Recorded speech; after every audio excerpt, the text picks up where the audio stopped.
সুস্বাগতম। রবীন্দ্রনাথ ঠাকুর ছিলেন একাধারে বাঙালি কবি, ঔপন্যাসিক, সঙ্গীতস্রষ্টা, নাট্যকার, চিত্রকর, ছোট গল্পকার, প্রাবন্ধিক, অভিনেতা, কণ্ঠশিল্পী ও দার্শনিক।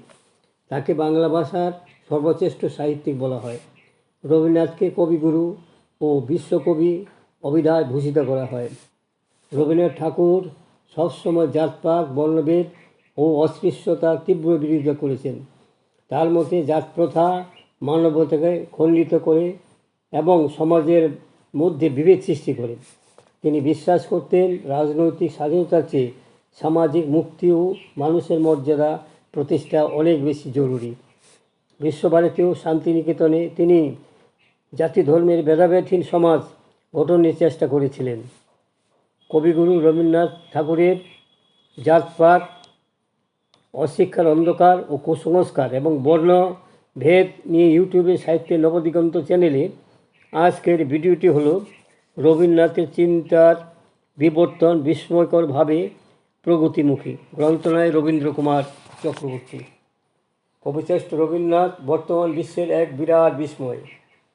কেবল কবিশ্রেষ্ঠ হিসেবেই নয়, শ্রেষ্ঠ চিন্তাবিদ রূপেও তিনি সারা বিশ্বে সম্মানিত। মানব জীবনের এমন কোনো চিন্তা নেই, এমন কোনো ভাবনা নেই যেখানে তিনি বিচরণ করেননি। তিনি মানুষের চিরন্তন সুখ দুঃখ ও আনন্দ বেদনার পালাগান রচনা করে গিয়েছেন। তার কাব্যে ব্যথাহতভাবে ব্যথা বিজয়ের প্রেরণা, দার্শনিক পাবেন প্রকৃত নির্ভুল পথে নির্দেশ, মৃত্যুযাত্রী পাবেন মৃত্যুঞ্জয়ী সান্ত্বনা। ভাষাকাব্যের প্রথম রূপকার তিনি। হৃদয়ের গভীরতম অনুভূতিগুলিকে মানুষের সুখ দুঃখ ও আনন্দ বেদনায় ভাষায় রূপ দিয়েছেন। যৌবনের প্রথম প্রভাতে তার কাব্যে ও উন্মুখ খুলে গিয়েছিল, তার মর্মিত কলতানি ঝংকৃত হয়ে উঠল। রবীন্দ্রনাথ যেন ভারত মাতার মূর্ত প্রতীক। বৈদিক ঋষির মতো ছিল তার অতলান্ত প্রজ্ঞাদৃষ্টি। বাল্মীকির বেদব্যাস ও কালিদাসের মতো ছিল তার লোকাত্তর কবি প্রতিভা। আর ছিল গেটে টলস্টয়ের মতো সুগভীর সজাগ চেতনা। সুন্দরের আরাধনায় মানবতার পূজায় তিনি তার পঞ্চ ইন্দ্রিয়ের প্রদীপ জেলে যেন আরতি করে গেছেন। যে গভীর স্পর্শ কাতরতা, সাম্প্রদায়িক সম্পত্তি বোধ, যে নিবিড় বিশ্বতাবোধ এবং যে স্থির ঈশ্বর চেতনা তার কাব্যে কবিতাকে ত্রিবেণী সঙ্গমে স্থাপন করেছেন। রবীন্দ্রনাথের কর্মজীবনে যে অংশটা তাকে সবচেয়ে বেশি ভাবিয়েছিল তা হলো গ্রাম ও গ্রামীণ মানুষের সাম্প্রদায়িক সম্প্রীতি, শোষণ বঞ্চনা, ধর্মীয় ভেদবুদ্ধি, কুসংস্কার, অশিক্ষার অন্ধকার আর যুগ যুগান্তের জীবনযাত্রার জড়তা। তরুণ বয়সে জমিদারি কর্মভার গ্রহণ করার পর রবীন্দ্রনাথ শিলাইদহ, শাহজাদপুর ও প্রতিশ্বর অঞ্চলে পল্লীবাসীর সংস্পর্শে এসে গভীরভাবে ভালোবাসা ও সহমর্মিতা, পল্লীবাসীদের মধ্যে জাতীয় সংহতি, দুঃখ দুর্দশা, অশিক্ষা, কুসংস্কার ও পশ্চাৎপদতা প্রত্যক্ষ করেছিলেন। তিনি ভাবুক কবির দৃষ্টি দিয়ে দেখেছিলেন তন্ন করে অন্তর্বেদী দৃষ্টি দিয়ে।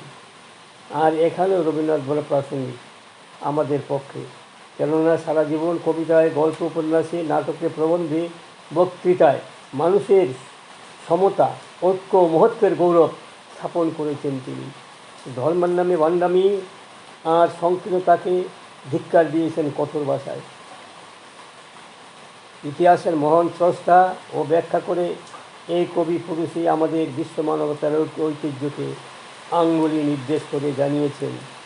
হিন্দু মুসলমানের মধ্যে সম্প্রীতির বাণী। ধর্মে বিশ্বাসী ও রবীন্দ্রনাথ ছিলেন অসাম্প্রদায়িক। মনে বুদ্ধিতে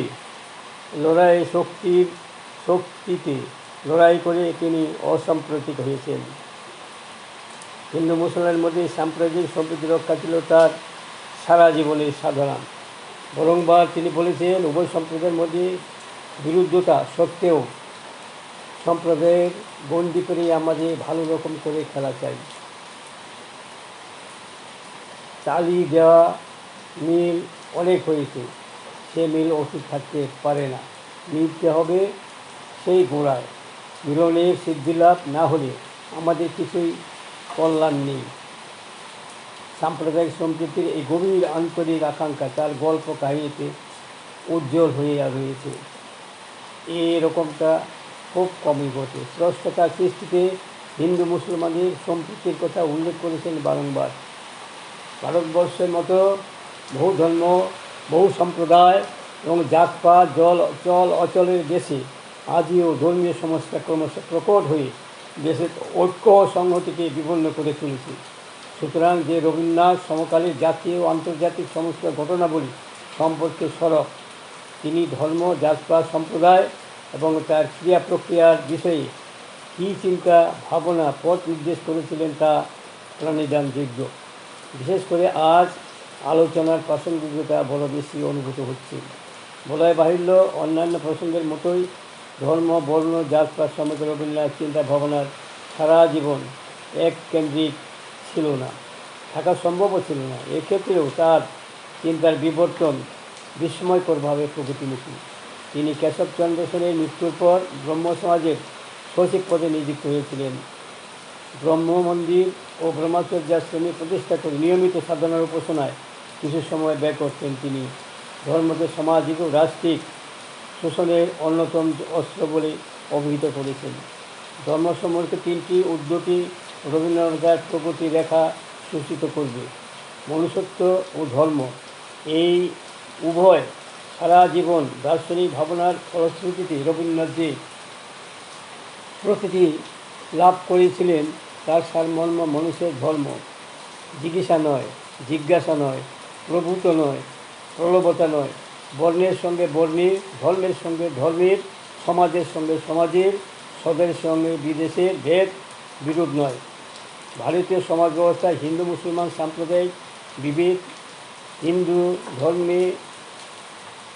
ধর্মের মধ্যে বর্ণবিবাদজনিত ভেদাভেদ, অস্পৃশ্যতা ইত্যাদি সমস্যা স্বাধীনতা আন্দোলন ও ভারতীয় সমাজ বিভাগের পথে প্রতিনিয়ত প্রতিবন্ধক সৃষ্টি করেছে। 1905 সালে বঙ্গভঙ্গ আন্দোলন রবীন্দ্রনাথকে সমাজ ভাবনার আরও উদার করে তোলে। হিন্দু জাতীয়বাদের উন্মেষ পর্বে থেকেই স্বদেশী আন্দোলনের একটা সাম্প্রদায়িক ভেদাভেদ থেকেই যায়। ব্রিটিশ সরকার এই বিভেদের সুযোগ নিয়ে বঙ্গভঙ্গের চক্রান্ত করে এবং সদ্যগঠিত মুসলিম লীগ তার প্রতি সমর্থনও জানায়। রবীন্দ্রনাথ এই রাজনৈতিক ঘটনার তাৎপর্য শুধু অনুধাবন করেছিলেন তাই নয়, এক মহামিলন মন্ত্রে সকলকে ঐক্যবদ্ধ করতে চেষ্টিত হয়েছিলেন। হিন্দু মুসলমান বিভেদকে ইংরেজি কাজে লাগাচ্ছে, এই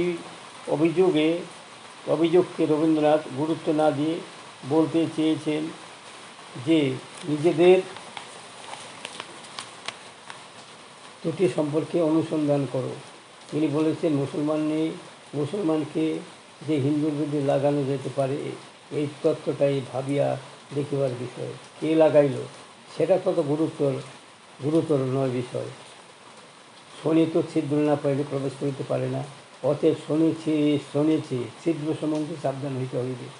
অন্যত্র বলেছেন বাংলাদেশি স্বদেশী আন্দোলনে হিন্দুর সঙ্গে মুসলমান মেলেনি, কেননা বাংলার অখণ্ড অঙ্গকে ব্যঙ্গ করার দুঃখটা তাদের কাছে বাস্তব ছিল না। সুতরাং রাজনৈতিক গরজে নয়, মনুষ্যত্বের দাবিতে এই সাম্প্রদায়িক বিভেদ অবসানের উপর রবীন্দ্রনাথ জোর দিয়েছিলেন।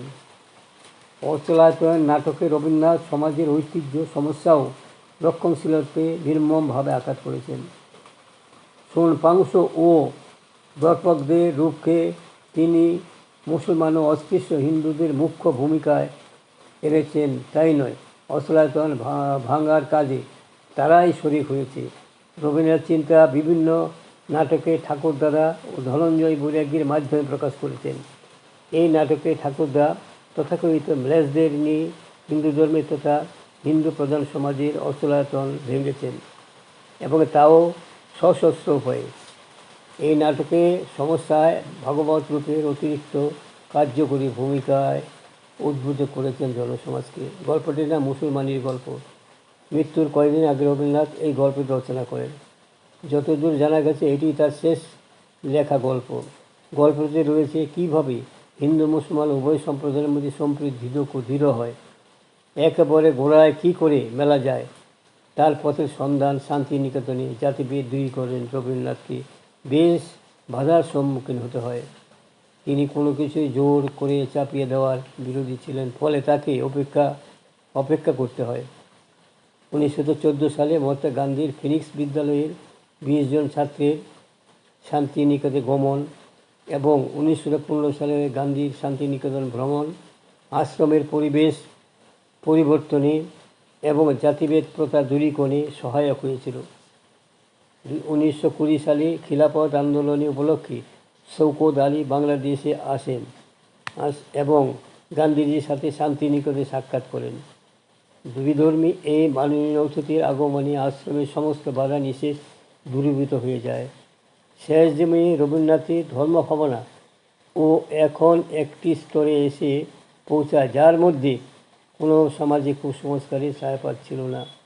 মানুষের ধর্ম নিবন্ধে সেই বিশ্বজনীন মানবতা মহিমাময় রূপে প্রকাশিত।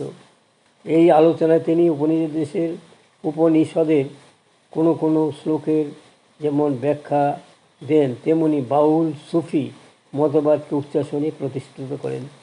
বস্তুত তার মানব ধর্ম পরিণতি পাশ্চাত্য নাস্তিক হিউম্যানিজমের এক আস্তিক সংস্করণ। সব মানুষের মধ্যে ঈশ্বর উপলব্ধি এই মানব ধর্মের মূল কথা।